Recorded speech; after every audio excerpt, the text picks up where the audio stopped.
Hola, buenas tardes a todos y a todas. Bienvenidos un jueves más al ciclo Guerrero Trachan 100 años de la Casa de los Arquitectos. Como sabéis, normalmente un jueves al mes nos reunimos aquí para las conferencias que forman parte de este ciclo, que también incluye otras actividades, visitas por la ciudad, visitas a edificios. Quiero dar las gracias, como siempre, al Museo de Málaga y a la Junta de Andalucía por la cesión del espacio, a los patrocinadores del ciclo, Grupo RP, Sando, Salsa y Porcelanosa, que sin ellos no serían posibles esta serie de actividades.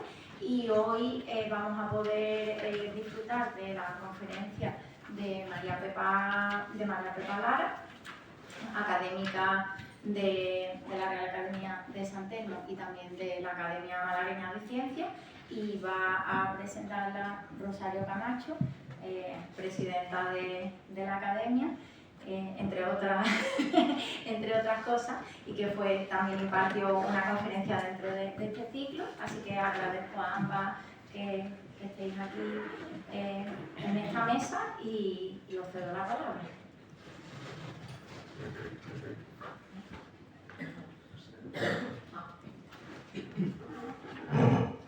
Muchas gracias, Eugenia. Buenas tardes, queridos amigos. Me es muy grato presentarles a mi compañera Maripepa Lara.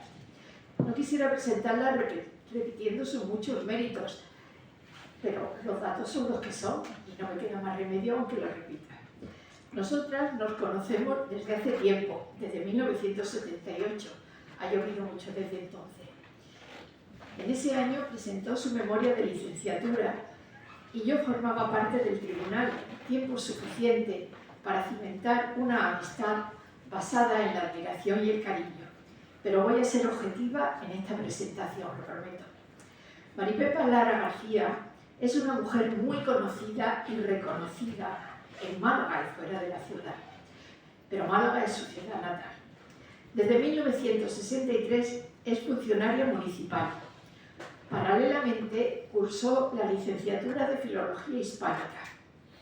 A partir de 1978 prestó sus servicios en el Archivo Municipal de Málaga y allí fue creciendo junto a los Bejarano hasta ser nombrada directora del mismo a mediados de 1997, hasta su jubilación en 2015. Pero la investigación siempre la ha tentado. Ella presentó su memoria de licenciatura sobre un tema que le apasiona, el cine, y se concretó en el cine de la posguerra en Málaga. Ahí fue cuando nos conocimos.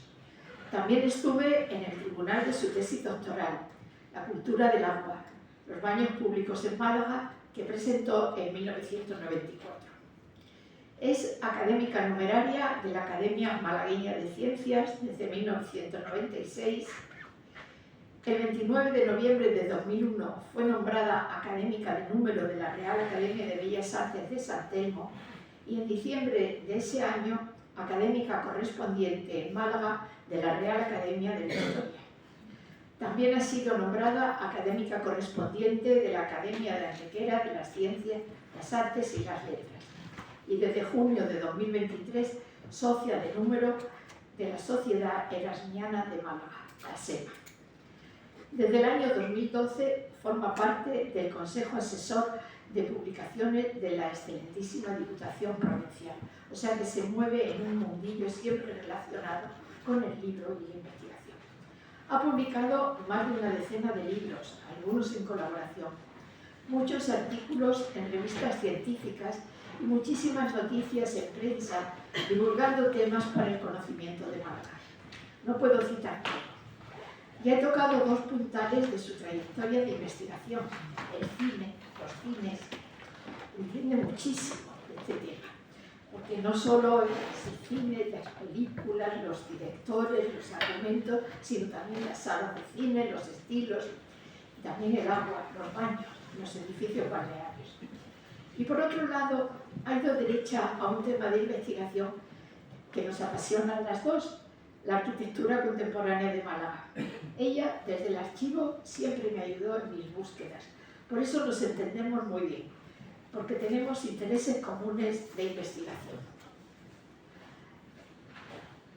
Pero ha investigado también otras etapas de la historia de Málaga, porque trabajar en un archivo depara muchas oportunidades de investigación, pero hay que saber verlas, comprender lo que hay en los legajos, a veces poco atractivos, y sobre todo estudiarlos y extraer todo lo que esos fondos te ofrecen.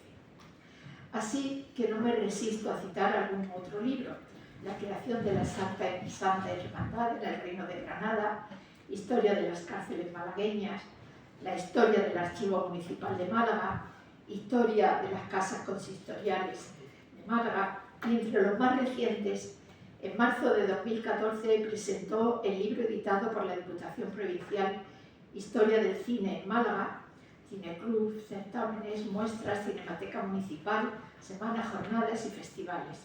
Y en 1920 publicó un libro de mucho calado, el Ilustre Colegio de Abogados de Málaga y su entorno. También colabora en revistas especializadas y prensa con más de 3 centenares de artículos en su haber. El 30 de mayo de 2014 fue nombrada Escritora del Año por la Asociación Malagueña de Escritores. No me extraña, un reconocimiento muy merecido. Como he dicho, se ha interesado muy especialmente por la arquitectura malagueña y sus autores, sobre todo el siglo XIX y XX. Muy interesantes son los artículos sobre Daniel Rubio, el arquitecto, que salieron sucesivamente en la revista Isla de Aguilar y que deberían formar un libro. Y sobre Fernando Guerrero Estracha, que ha estudiado como arquitecto y también como presidente de la Real Academia de Bellas Artes de San Telmo. En el ciclo que el año pasado celebramos sobre los presidentes de la Academia, pues ella disertó sobre la figura de este genial arquitecto y gestor.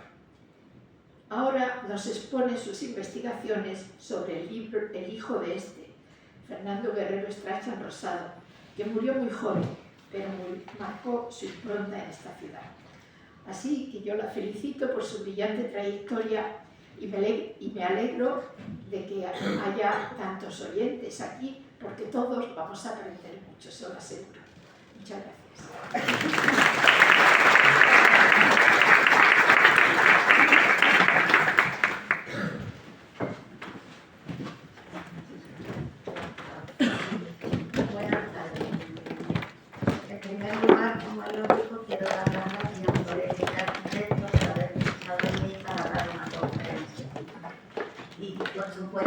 Quería decirle Rosario Camacho, que la conozco casi 40 años y como ella ha comentado, fue presidenta de mi tesina del tribunal, también lo fue de años después de mi tesis doctoral, y hemos compartido muchos intereses a las dos nos gusta, como ella ha comentado, los arquitectos.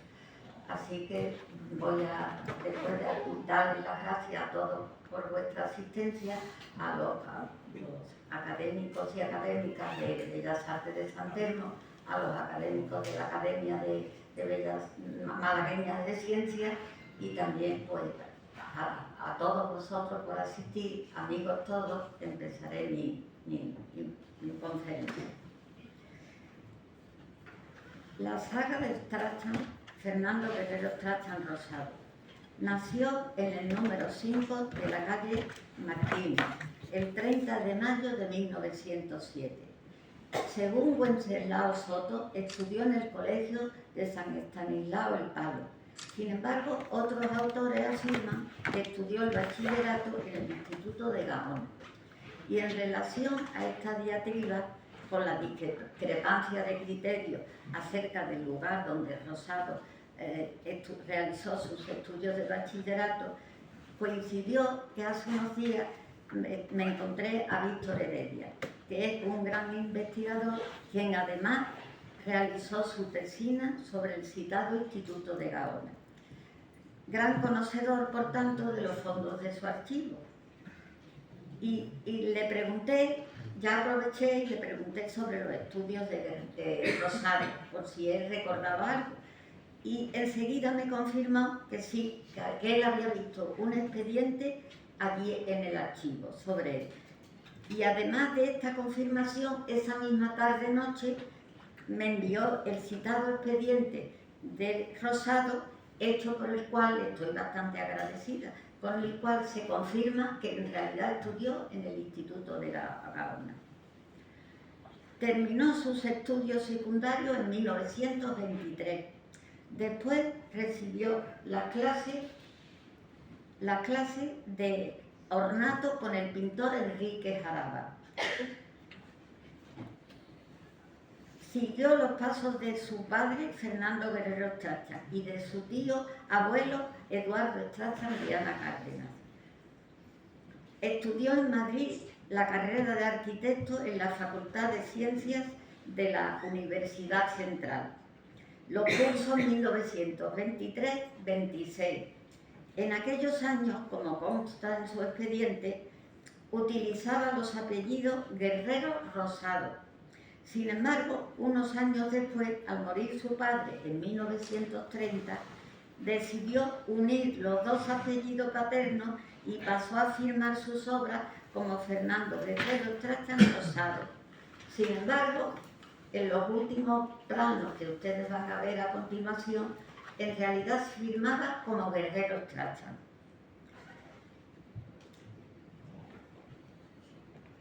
Contrajo matrimonio el 7 de agosto de 1933 con Ana María Gómez de Cádiz y Oriol. Tuvieron 7 hijos. Leemos en el Boletín del Obispado de Málaga, en el tomo 70, página 221, de agosto de 1937. Depositado en el Archivo Histórico Diocesano lo siguiente. Habiendo presentado su dimisión por incompatibilidad con otros cargos análogos, el que por espacio de varios años venía siendo con tanto celo y desprendimiento arquitecto primero de la diócesis, don Antonio Rubio Torres. El excelentísimo y reverendísimo prelado ha tenido a bien designar para sucederle al que estaba ya nombrado como auxiliar don Fernando Guerrero Strachan Rosado, quien de esta suerte pasa a ocupar el puesto que tanto enalteció con su reconocido prestigio su difunto padre. Al mismo tiempo que expresamos nuestra más profunda gratitud al arquitecto saliente y un sincero parabién al entrante, lo ponemos en conocimiento del clero diocesano, recordando la advertencia hecha por su excelencia respecto a las obras de alguna importancia que hayan de realizarse en los templos, para los cuales es necesario contar con la aprobación superior y con el asesoramiento del arquitecto. 4 meses después ingresó como académico de número en la Real Academia de Bellas Artes de San Telmo, el 20 de diciembre de 1937, y al parecer también en la familia Larios. En 1937 es elegido director técnico de las obras de restauración del Castillo de Gibraltar y en 1938 además para el mismo puesto en los de la Alcazaba, colaborando estrechamente con Juan Temburi, en aquel tiempo gestor, concejal de Cultura del Ayuntamiento, que en aquella primera legislatura lo llamaban gestor en vez de concejal. Falleció el 1 de julio de 1941 a causa del tifus exantemático, enfermedad que contrajo cuando trabajaba en la reconstrucción y reurbanización de los barrios de Mundo Nuevo y La Coracha, uno de los mayores focos del tifus, al mismo tiempo que realizaba los jardines de Puerta Oscura. Tenía 34 años. A continuación vamos a ver las obras que realizó en Málaga. Junto a su padre, antes de terminar la carrera, realizó el pabellón de Málaga en la Exposición Iberoamericana de Sevilla, inaugurada el 9 de mayo de 1929. Memoria del proyecto de urbanización y parcelación de terrenos en la carretera de Antequera en 1937. Después de la Guerra Civil, Fernando retomó su actividad, centrándose en la reconstrucción de iglesias siniestradas, así como de edificios particulares. Tales fueron, en la calle de Larios, el número 5, propiedad de Wenceslao Costello del Olmo, que fue en 1938. También en la calle de Larios, el número 1, en la calle Bolsa, número 1, en Estrancha, el número 2, y Torre de Sandoval, ya en el año 1939.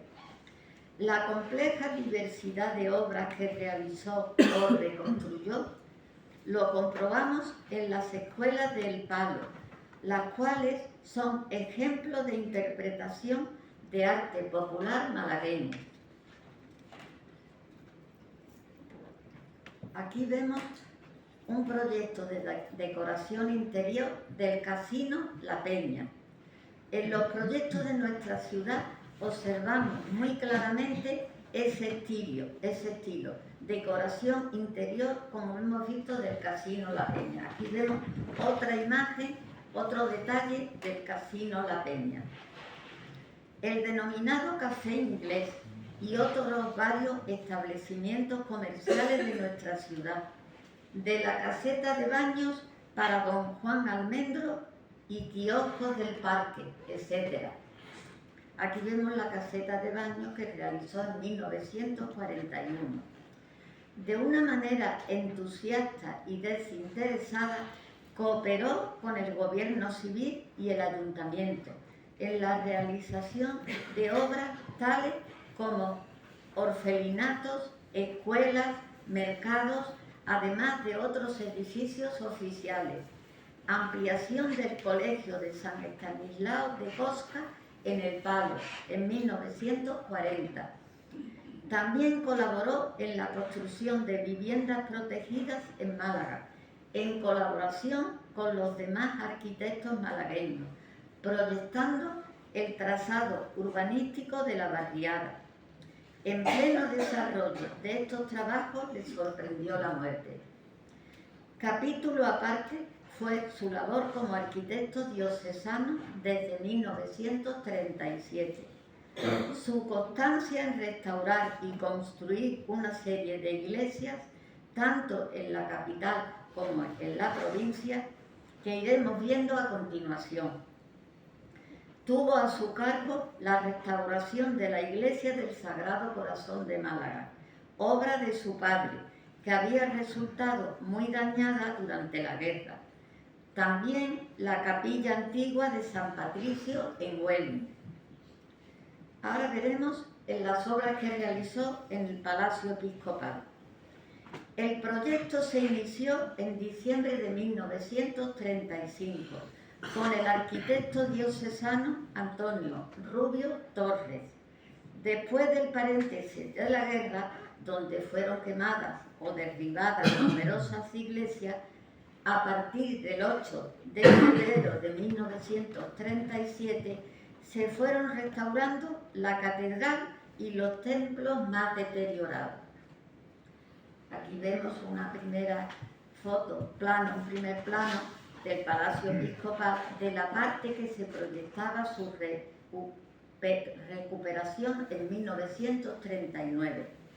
Unos años después, con la ayuda del ayuntamiento, entidades y particulares, empezaron las obras de restauración del Palacio Episcopal en noviembre de 1939, con planos y dirección del arquitecto Fernando Guerrero Strachan Rosado. Aquí vemos otro plano de la sesión por la escalera principal que se iba a restaurar en 1940. Pero al fallecer en 1941, fue sustituido por el arquitecto diocesano Enrique Atencia Molina. Finalmente se inauguró solemnemente el edificio el 29 de noviembre de 1944, con representación de autoridades civiles y religiosas.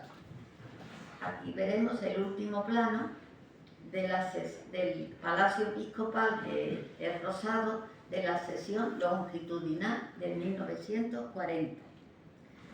A continuación hablaremos de la iglesia parroquial de Cristo Rey, que estaba situada en Ciudad Jardín. Este primer plano es de la planta de conjunto de la citada parroquia de Cristo Rey. Tuvo los siguientes orígenes. El 9 de julio de 1939 se colocó la primera piedra en terreno cedido por el ayuntamiento. El proyecto, que constaba de 3 planos, era del arquitecto Guerrero Strachan Rosado. Al morir como sabemos, en 1941, continuó con la dirección de las obras el arquitecto Enrique Atencia. La iglesia fue inaugurada el 31 de octubre de 1944. Aquí vemos la sesión longitudinal de la citada parroquia de Cristo Rey. Curiosamente, el 5 de noviembre de 1944, en terrenos cedidos por el ayuntamiento y anejos a la iglesia, se colocó la primera piedra para la construcción del colegio internado de las Siervas de San José y una capilla. En esta ocasión, los planos fueron obras del arquitecto Enrique Atencia. Y aquí vemos la sección transversal de la iglesia parroquial de Cristo Rey del Rosado del año 1940. También realizó los planos y comenzó a dirigir las obras del estadio de fútbol de la Rosaleda, aunque el proyecto era de finales de los 30. Guerrero Strachan Rosado no llegaría a terminar las obras ni pudo estar presente en su inauguración, que tuvo lugar el 14 de septiembre de 1941. Esta finalmente la finalizó Enrique Atencia, puesto que unos meses antes había fallecido Rosado. Ahora hablaremos de la Alcazaba de Málaga. De un modo más pormenorizado trataremos de describir las que consideramos uno de los trabajos más importantes de este arquitecto malagueño. Restauración de la Alcazaba y diversos parques y jardines, desaparecido prematuramente con solo 34 años, aunque pese a ello nos dejó una gran obra para la posteridad. Como director técnico de los trabajos de la Alcazaba, ejecutó la reconstrucción de las puertas de los arcos de Granada y las de las columnas, que eran el paso al recinto superior de este conjunto. Aquí vemos otro plano de los detalles del jardín de Puerta Oscura. La restauración arquitectónica de la Alcazaba es sin duda una de las obras más importantes y preferidas que realizó Guerrero Strachan Rosado, junto a Juan Tenduri durante la guerra, y a partir del 8 de febrero del 37, cuando por el esfuerzo del municipio se llevó a cabo una serie de obras que lograron revalorizar definitivamente el monumento. Un plan conjunto de desescombro, excavación y demolición de construcciones adosadas a las murallas dio por resultado el descubrimiento de gran cantidad de restos arqueológicos y la obtención de numerosos datos para el estudio de la primitiva disposición de la alcazaba. Al mismo tiempo que fueron restaurados los principales elementos arquitectónicos, Guerrero Strachan trazó una ordenación de jardines en los sectores restaurados. Estos fueron minuciosamente dibujados, geométricos y presentando gran cantidad de plantas ornamentales. Los pavimentos, fuentes, escalinatas, miradores, restos arqueológicos ornamentales, etc., estaban hábilmente combinados en forma de gran valor decorativo. En esta foto que vemos una gran cruz, fue otra de los jardines, de la parte de los jardines que realizó Rosado en la Alcazaba de Málaga. En las puertas del palacio pueden apreciarse el estudio detallado de los jardines, en combinación con los restos arqueológicos encontrados.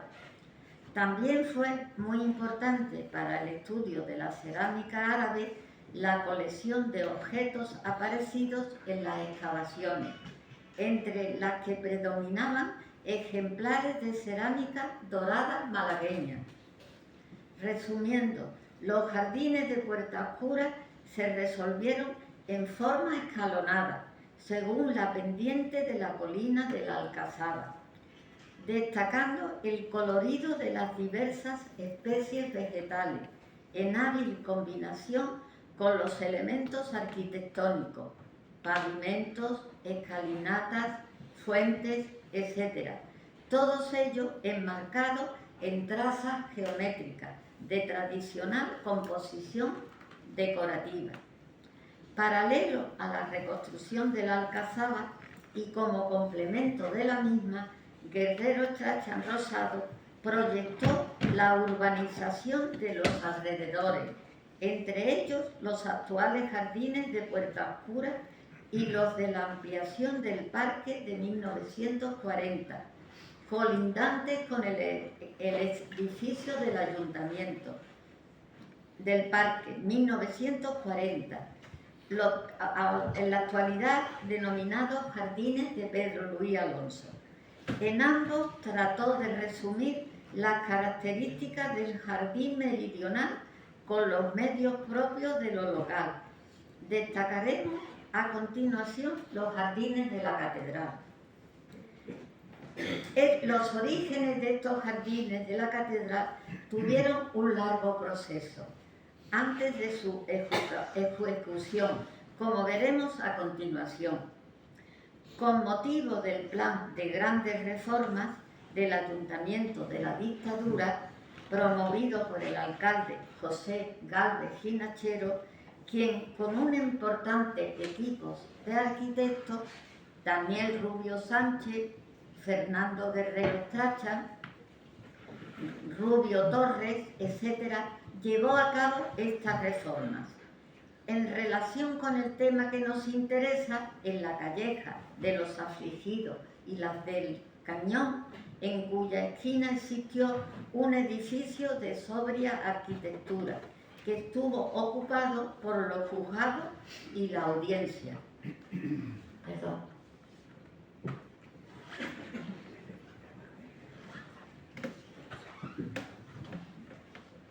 Por ello, se ensanchó de forma considerable esta calle, quedando abierta nuevamente al tránsito rodado. En esta última calle fueron demolidas también las casas inmediatas que ocultaban la girola de la catedral. comenzando así la realización de la idea promovida tanto tiempo por la Real Academia de Bellas Artes de San Telmo de aislar la catedral, que, dado su estilo barroco, reclamaba puntos de vista de amplia perspectiva, pero quedaron en pie, dejando incompleta la mejora la casa número 2 de la citada calle y el pasadizo que comunicaba el templo con la calle del Cañón. En 1928, siendo alcalde de Málaga y presidente de la Academia de Bellas Artes, Fernando Guerrero Strachan, se proyectó plantar unos jardines en los solares de las casas demolidas, que sirvieran de ornamento y defensa a los antiguos muros de la catedral. Pero nada se realizó en espera de poder completar la zona necesaria con la demolición de dicho inmueble y el muro del pasadizo. 7 años más tarde, durante el mandato del alcalde González Anaya, que también era el presidente de la mencionada academia, se trató nuevamente el antiguo proyecto, informando al ayuntamiento con la propuesta de aumentar la anchura de la calle, la expropiación y demolición de la casa número 2 y del pasadizo ya mencionado. Y por último, en la zona destinada a jardines del almacén de materiales viejos que quedaba tras aquella casa, señalando además la conveniencia de aprovechar una antigua fuente octogonal de piedra, 5 fustes de mármol y 3 capiteles romanos que se conservaban en dicho almacén para el decorado de los jardines en proyecto. En 1937, el alcalde Enrique Gómez Rodríguez, figurando como concejal de Cultura Juan Temburi, inició nuevamente este tema, puntualizando de modo minucioso cuántos extremos habrían de tenerse en cuenta, tales como las previas excavaciones que deberían llevarse a cabo en aquellos solares por si se hallaban restos o vestigios arqueológicos de importancia. Aprobado el proyecto y la expropiación de la citada casa número 2, correspondió a la corporación municipal presidida por el alcalde Pedro Luis Alonso la realización del mismo, trazándose un jardín elevado sobre el nivel de la calle y rodeado de un murete de piedras rojizas en forma de sillares. Al fondo, un amplio estanque de nivel inferior al jardín y a su cabecera, a uno y otro lado, largos bancos de fábrica, 2 fuentecillas de mármol en un estilo clásico, con surtidores y unos pequeños canales por los que discurrirían el agua, con plantas como naranjos y cipreses que armonizaban con estrechos senderos solados con ladrillos y guijarros blancos y pulidos. Aquí vemos un plano de Guerrero Strachan Rosado de los jardines de la catedral del año 1938. La decoración urbana de este lado de la catedral correspondió al arquitecto que proyectó y dirigió dichas obras, Guerrero Strachan Rosado. A finales de los años 30 tuvo lugar la última etapa de este jardín, con la demolición de la casa, cuyo antiestético saliente estorbaba el racional enlace del jardín con la puerta de las cadenas de la catedral. A continuación hablaremos de los jardines de Pedro Luis Alonso. Siguiendo el artículo de Francisca Pastor Pérez y Macarena Recio Pastor, los orígenes de los jardines de la prolongación del parque, denominados con posterioridad de Pedro Luis Alonso, tuvieron lugar en la sesión del Cabildo del 7 de mayo de 1940, cuando se adquirieron los solares enclavados entre la avenida de Cervantes y las calles Guillén Sotelo y Roma. A los propietarios, señores Antonio Álvarez Net, Trinidad Gómez Supervielle, Trinidad Gómez Baratán y otros. Aquí vemos una perspectiva de los jardines de Pedro Luis Alonso según un proyecto que después fue reformado, de 1940. Después de numerosos trámites administrativos, el arquitecto Fernando Guerrero Trachán Rosado presentó el 20 de agosto de 1940 al ayuntamiento los planos del proyectado jardín que le había encargado el alcalde Pedro Luis Alonso. El ayuntamiento aprobó el proyecto en septiembre con un presupuesto reducido de 80.439,94 pesetas. En palabras de las autoras del citado artículo, en el trazado de los jardines se procuró conservar el carácter y sabor del jardín español y meridional en terreno llano. Los extensos del solar y su acentuada horizontalidad hicieron que se subdividiera en varios recuadros a modo de patios y se acentuara la elevación o depresión de su centro con obras de fábrica y la adecuada disposición de las plantaciones. El jardín constaba en el centro del solar con 3 amplios cuadros o patios. Aquí vemos los jardines de Pedro Alonso en la actualidad. Esta foto data del año 2024. Con el paso de los años, el jardín ha ido sufriendo una serie de cambios. Retiro de la inmensa jaula de los pájaros, así como el lago con cisnes y patos, que hacía las delicias de los niños.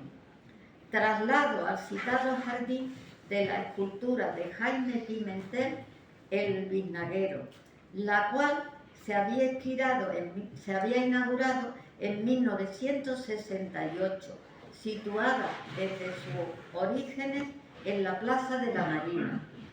Durante muchos años y en el año 2017 fue trasladada con gran acierto a los jardines de Pedro Luis Alonso, donde es admirada por forasteros y malagueños. Así pues, los citados jardines estaban proyectados con un criterio más moderno, como corresponde al concepto urbanístico de jardín público a partir del siglo XX. No obstante, predominó la nota local en sus detalles decorativos y el trazado geométrico de la planta. La realización de los jardines de Puerta Oscura y de Pedro Luis Alonso, junto con los de la Alcazaba y los alrededores de la catedral, constituye la aportación más definitiva al embellecimiento de la ciudad.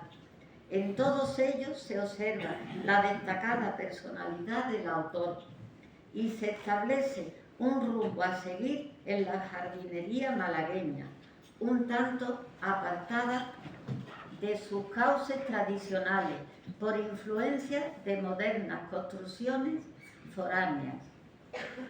A continuación voy a hablarles de las bibliotecas de parques y jardines. Llegaron a existir 4 bibliotecas de parques y jardines de libre acceso, repartidas por distintos puntos de nuestra ciudad. Las 2 primeras, situadas al inicio del parque, las inauguró el alcalde Enrique Cano Ortega, una de Caballeros, el 12 de octubre de 1926, en el andén derecho. La segunda, el 30 de enero de 1927, en el andén izquierdo, denominándose esta de Señoras, puesto que había sido creada precisamente para ellas, en donde entre los 2 estantes de obras decorados con azulejos sevillanos se instaló un busto en cerámica de la reina Victoria Eugenia. Las dos bibliotecas fueron realizadas por el arquitecto Fernando Guerrero Strachan, aunque cada una de ellas tenía un diseño diferente, según podemos apreciar en las fotos de la época de su inauguración. La de Señora permaneció, aunque en muy mal estado, hasta que en el año 1997 se restauró como elemento decorativo, pero cambió ligeramente su emplazamiento. En el lugar donde siempre había permanecido se ha situado un kiosco de bebidas, y la biblioteca se instaló en ese mismo enclave, pero en el lateral, frente al Hotel Málaga Palacio, aunque falta la cerámica que representaba la imagen de la reina Victoria Eugenia. Tiene el siguiente cartel: reconstruida con motivo del primer centenario del Parque de Málaga por gentileza de Sandoz Sociedad Anónima 1997. La de Caballeros desapareció hace bastantes años. Aquí vemos la biblioteca del Jardín de la Victoria de 1930 o 31. Es la única foto que al menos yo conozco de esta biblioteca. Después se inauguraron las dos restantes bibliotecas, una en los jardines de la plaza de Alfonso XII, junto al Hospital Militar, muy cerca de la iglesia de la Victoria. El proceso fue el siguiente: siendo alcalde Narciso Briales Franquelos y el teniente de alcalde Alfonso Pogonoski Martín, responsables de la Delegación de Instrucción Pública y Cultura del Ayuntamiento y catedrático de Literatura en el Instituto de Gaona. El 7 de noviembre de 1930, presentó una moción proponiendo instalar una biblioteca en el jardín de la plaza de Alfonso XII, hoy de la Victoria, contiguo al hospital y farmacia militar. En una entrevista que se publicó en el Ideal de Granada el 1 de julio de 1953, Francisco Bejarano, en aquellos años archivero municipal, decía de esta: la inauguró el señor Pogonoski allá por los confines del año 30. Sin embargo, otros autores, como es mi compañera archivera Adela Rubio, que realizó un espléndido artículo ampliando este tema, ella lo indica como fecha de apertura el 7 de febrero de 1931, como consta en las actas capitulares. Se desconoce documentalmente al autor de dicha biblioteca, la cual estaba rodeada de un extenso jardín. En relación con la autoría, en primer lugar, del jardín, debo confesarle que en un principio pensé atribuirle la autoría a Strachan Rosado, pero estaba muy equivocada, pues hace poco tiempo llegó a mis manos un plano del ayuntamiento sobre el alcantarillado desde la calle de la Victoria hasta la iglesia de la Victoria, fechado en 1904, donde apreciamos perfectamente un extenso jardín existente delante del hospital militar y la iglesia. Al final del plano había un texto que decía arquitecto municipal, pero sin firma de este. Y en relación a la biblioteca situada en dicho jardín, pensé también en un principio que podía atribuírsele a Rosado, pero comparando las fechas de la muerte de Guerrero Strachan padre, el 3 de abril de 1930, y la inauguración de la biblioteca, parece ser en abril de 1931, hemos llegado a la conclusión que pudo ser obra muy posiblemente de Fernando Guerrero Strachan, el cual pudo realizar los planos de esta un año antes de su fallecimiento. No sería extraño que la biblioteca tardase un año después en realizarse.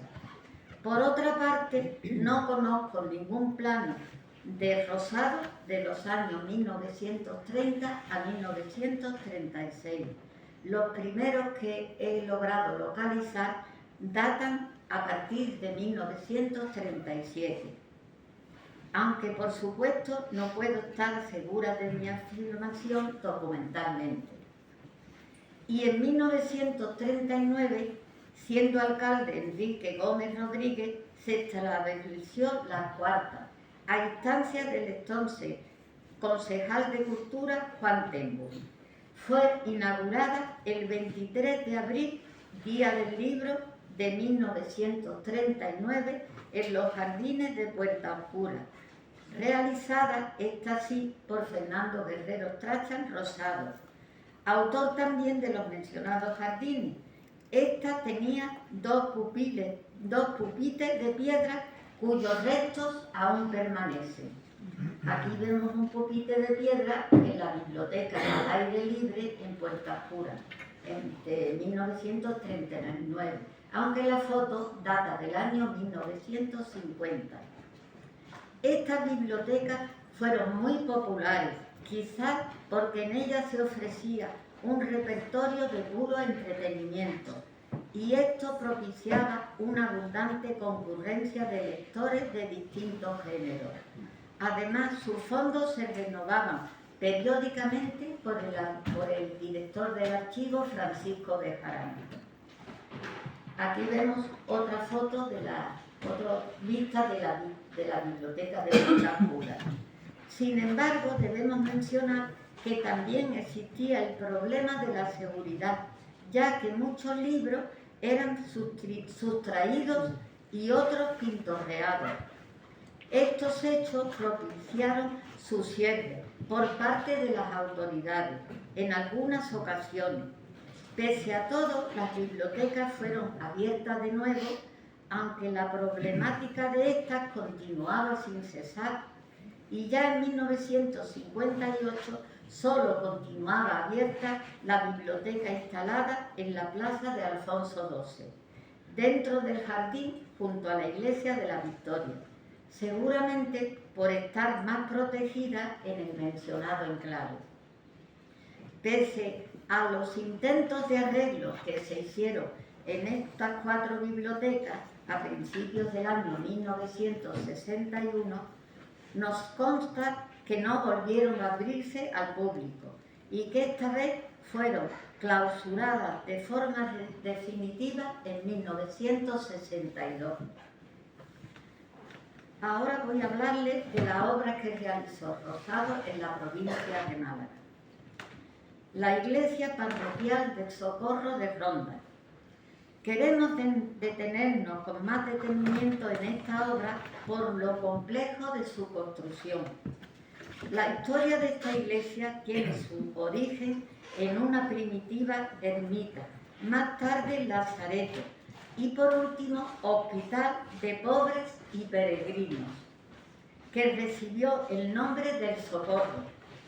El hospital fue consagrado en 1557 por el obispo de Málaga, don Francisco Pacheco de Córdoba.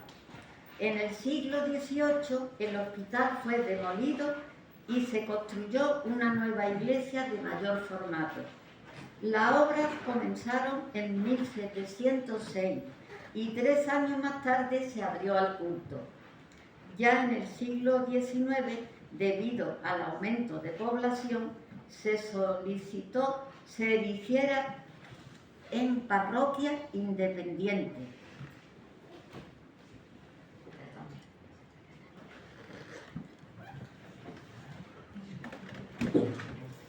En este siglo hubo que restaurarla a causa de un incendio y el vicario de Ronda quiso trasladar la parroquia del Socorro al extinguido convento de la Merced debido a la desamortización de Mendizábal en 1836.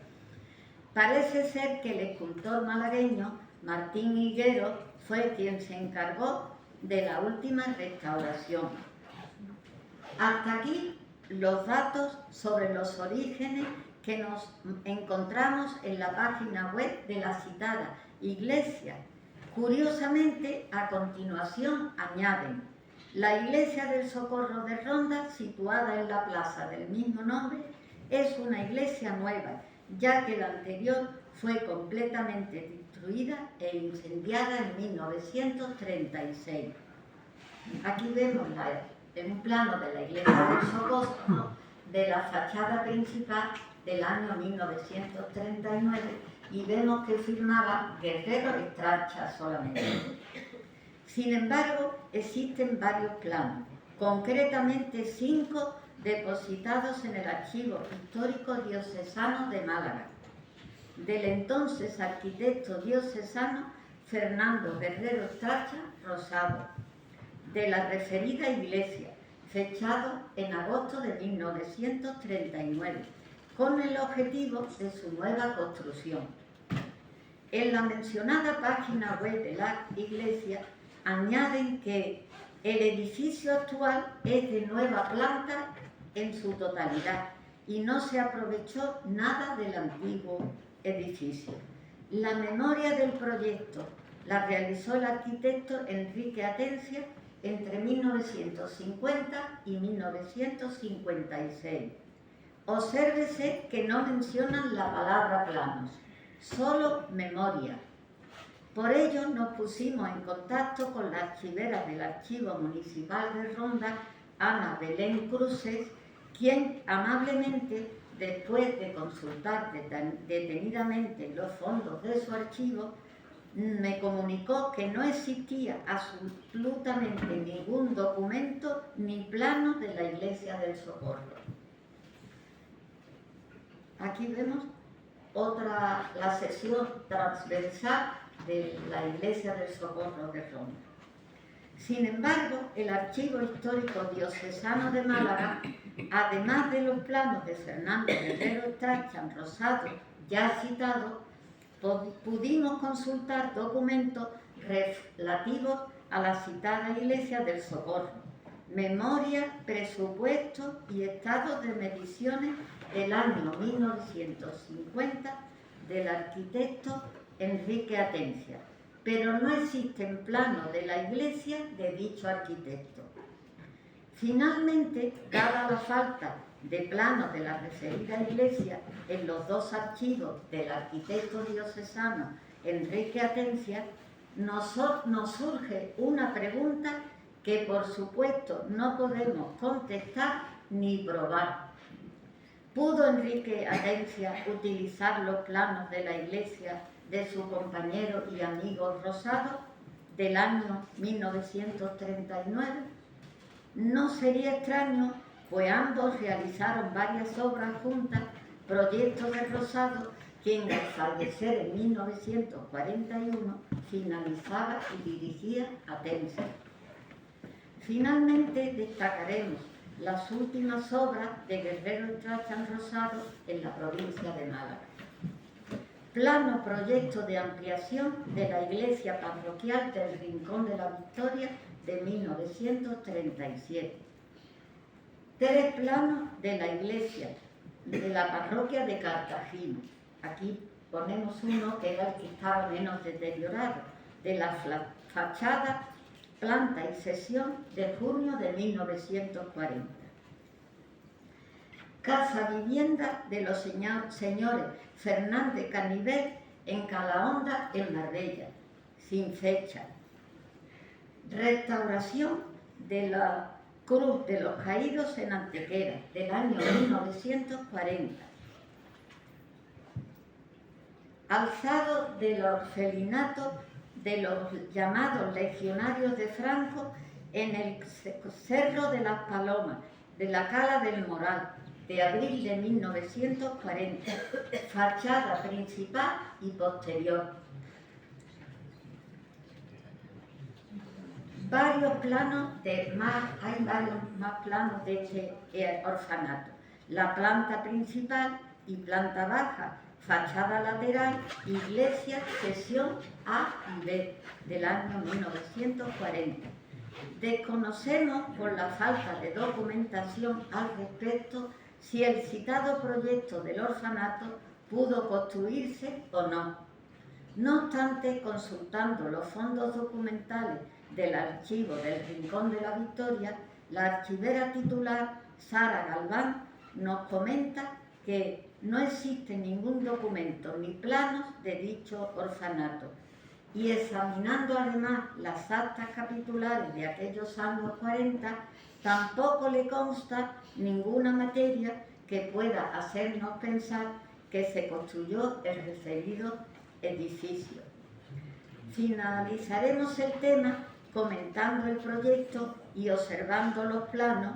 Vemos que Rosado trató de obtener, a pesar de sus grandes dimensiones, una arquitectura local, preocupación constante en toda su obra. Es todo lo que puedo decirle. Muchas gracias por su atención.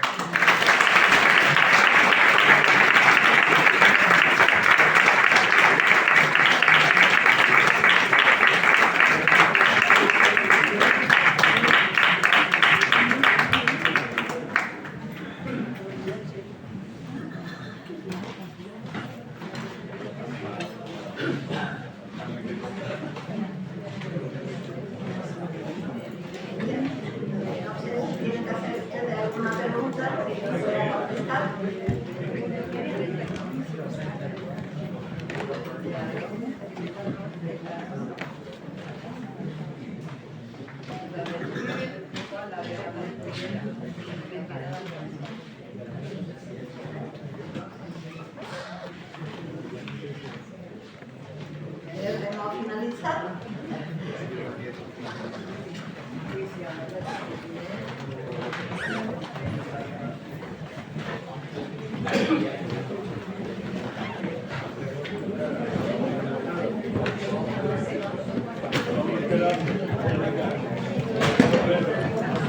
Gracias.